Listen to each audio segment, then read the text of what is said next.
अभी हम खड्डा विधानसभा 329 के आम आदमी पार्टी के कार्यालय पर हैं, जहां से चुनाव आर.के. गुप्ता लड़ रहे हैं और इनसे हम पूछेंगे और जानने का प्रयास करेंगे आखिर इस बार किस मुद्दे पर चुनाव लड़ रहे हैं। आप लोगों को धन्यवाद, नमस्कार। मैं डॉक्टर राजकुमार गुप्ता आम आदमी पार्टी का प्रत्याशी हूँ। मेरा मुद्दा है बेरोजगारी, भ्रष्टाचार, शिक्षा। तो यहाँ पर 65% युवाओं की आबादी है, बेरोजगारी बहुत ज़्यादा है। इस बेरोजगारी को दूर करने के लिए हमारे माननीय अरविंद केजरीवाल जी, जो हमारे पार्टी के राष्ट्रीय संयोजक हैं, उन्होंने कहा है कि हम जो है यहाँ पर अपने खड्डा में और यूपी में हर जगह जगह पर राष्ट्रीय अंतर्राष्ट्रीय कंपनियां लगाएंगे और लोगों को रोज़गार देंगे। जब तक रोज़गार नहीं मिलेगा तब तक 5,000 रुपया महीना बेरोजगारी भत्ता देंगे। और ये गारंटी है, ये हमारे आम आदमी पार्टी का गारंटी पत्र है। इसका शुरुआत खड्डा से हो रहा है। दूसरा, भ्रष्टाचार। हमारी पार्टी का जन्म भ्रष्टाचार के खिलाफ हुआ है। तो जो भी इसमें अधिकारी, कर्मचारी या व्यक्ति भ्रष्टाचार में लिप्त पाया जाएगा, उसके खिलाफ तत्काल कार्रवाई किया जाएगा। तीसरा मुद्दा है शिक्षा। जैसे कि दिल्ली में शिक्षा है, वहाँ पर सरकारी अस्पताल, सरकारी स्कूलों में एडमिशन के लिए लाइन लोग लगा रहे हैं। वहाँ पर सरकारी विद्यालय में एडमिशन के लिए विधायक, सांसद, मंत्री, डीएम, एसपी के लड़के सरकारी विद्यालय में पढ़ रहे हैं और बहुत बढ़िया परिणाम वो दे रहे हैं। तो उसी तरह से अपने यहाँ का जो प्राथमिक विद्यालय और सरकारी विद्यालय है, उनको उच्चीकृत किया जाएगा, उनका गुणवत्ता मेंटेन किया जाएगा कि वह प्राइवेट विद्यालय से बेहतर परिणाम दें और लोग सरकारी विद्यालय में अपने बच्चों को पढ़ाएं फ्री में। और तीसरा है स्वास्थ्य। हमारे यहाँ क्रिटिकल केयर यूनिट नहीं है, इमरजेंसी केयर यूनिट नहीं है, पूरे ज़िले में नहीं है। अभी जैसे कि आपने देखा कि अभी नौरंगिया स्कूल टोले में एक कांड हुआ था, बहुत से बच्चे मर गए, 14-15 बच्चे। अगर एक अच्छा जो है क्रिटिकल केयर यूनिट रहा होता तो बच्चे मरने नहीं पाते। वो बच्चे कोमा में थे, उनको पीजीआई जैसा या बेहतर सुविधा वाला क्रिटिकल केयर यूनिट रहा होता, उनका इलाज हुआ होता तो बच गए होते। अब यहाँ पे शासन प्रशासन ने क्या किया कि उनको इलाज कराने के बजाय सीधा चीरघर, मुर्दाघर, पोस्टमार्टम में भेज दिया। वो उन जिंदा बच्चों को मार के उनके शरीर से अंगों को निकाल दिया गया और करोड़ों रुपए का पाठ पूजा निकाल करके एक बहुत बड़ा खेल हुआ और इसके बदले में सिर्फ 4 लाख रुपए का मुआवजा दिया गया। तो वो बच्चे बच सकते थे।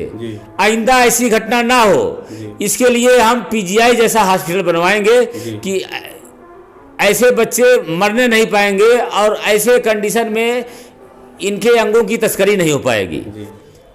सर, भारत कृषि प्रधान देश है। यहाँ की लगभग 52% आबादी कृषि पर आश्रित है। सरकार कहती है, नारा भी देती है जय जवान जय किसान, लेकिन किसान को कहती है कि आय दोगुनी हो गई है, लेकिन किसान आज आत्महत्या कर रहा है। डाई, पोटास, हर एक चीज़ महंगा है, डीजल महंगा है। सर, इस पर क्या कहना चाहते हैं? श्रीमान जी, हमारी आम आदमी पार्टी की सरकार दिल्ली में 20,000 रुपया प्रति एकड़ मुआवजा दे रही है किसानों को।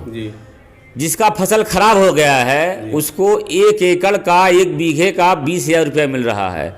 तो किसानों के लिए यही योजना है। हमारे यहाँ खड्डा से शुरू होगा, जो दिल्ली में चल रहा है वो खड्डा में होगा, उत्तर प्रदेश में होगा। कि यहाँ पर अगर किसी का फसल खराब हुआ तो 1 एकड़ का, 1 बीघे का उसको 20,000 रुपया मुआवजा आम आदमी पार्टी की सरकार देगी और उनके लागत की भरपाई करेगी और किसानों को सुविधा मिलेगी, जैसे कि खाद बीज उनको मुफ्त में दिलाया जाएगा, जिससे उनका लागत कम से कम आए। यही कोशिश रहेगी हमारी, हमारे पार्टी की। सर, भारत में 1 जुलाई 2017 को जीएसटी लागू हुआ, एक देश एक टैक्स, लेकिन डीजल, पेट्रोल और गैस पर मनमानी क्यों? यह सरकार का गलत नीयत है जी। इससे पता चलता है कि सरकार जो कहती है कि एक संविधान एक बात एक न, तो ये सरकार ही इस पर गलत है जी।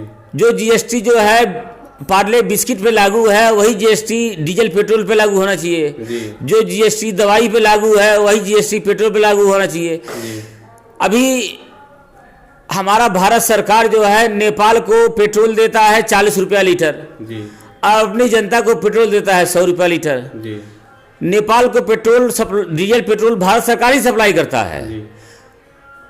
और वहां पर वो 40 रुपया लीटर 50 रुपया लीटर देता है जी। और अपने नागरिकों को 100 रुपया लीटर देता है। जी। तो ये कहाँ तक सही माना जाएगा, आप खुद समझ सकते हैं। सर, जीएसटी का दर 5, 12, 18, 28 है, लेकिन केंद्र सरकार लगभग 30 से 32 रुपया लेती है, 32 से 33 रुपया। राज्य सरकार 20 से 25 रुपया, अलग अलग राज्य में अलग अलग टैक्स है। आखिर सर लगभग 50-55 रुपया क्यों मनमानी लिया जाता है? अगर अधिकतम लिया जाए तो 28% जीएसटी का दर है। देखिए, जीएसटी मैक्सिमम 28% है, लेकिन अब अभी आपने कहा कि सरकार बहुत वादे करती है, बहुत बात करती है, कथनी और करनी में जमीन आसमान का फर्क है। जी।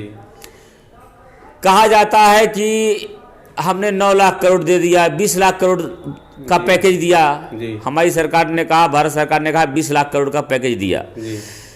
तो अभी कुछ वर्ष पहले इन लोगों ने आरोप लगाया था कांग्रेस सरकार पर, एक कोयला घोटाला हुआ था 9 लाख करोड़ का। जी। तो ये कहा गया कि अगर 9 लाख करोड़ भारत देश पे खर्च कर दिया जाए तो हर नागरिक को 5 लाख रुपया मिलेगा। जी। इतना पैसा होता है 9 लाख करोड़ कि 9 लाख करोड़ अगर जनता में बांट दिया जाए तो हर व्यक्ति को 5 लाख रुपया मिलेगा। सरकार ने कहा कि हमने 20 लाख करोड़ का पैकेज दिया। तो पैकेज किसको दिया? अगर 20 लाख करोड़ का पैकेज दिया होता तो हर व्यक्ति को कम से कम 13-13 लाख रुपया हर व्यक्ति के हाथ में आता। तो सरकार क्या कहती है, क्या करती है, इसमें बड़ा झोल है। सर, मोदी जी कहे थे 2014 में कि हर साल हम 2 करोड़ युवाओं को रोजगार देंगे। आज युवा रोजगार मांग रहे हैं तो प्रयागराज में भी लाठीचार्ज हो रही है, युवा आत्महत्या करने पर मजबूर हैं। सर, इस पर क्या कहना चाहते हैं?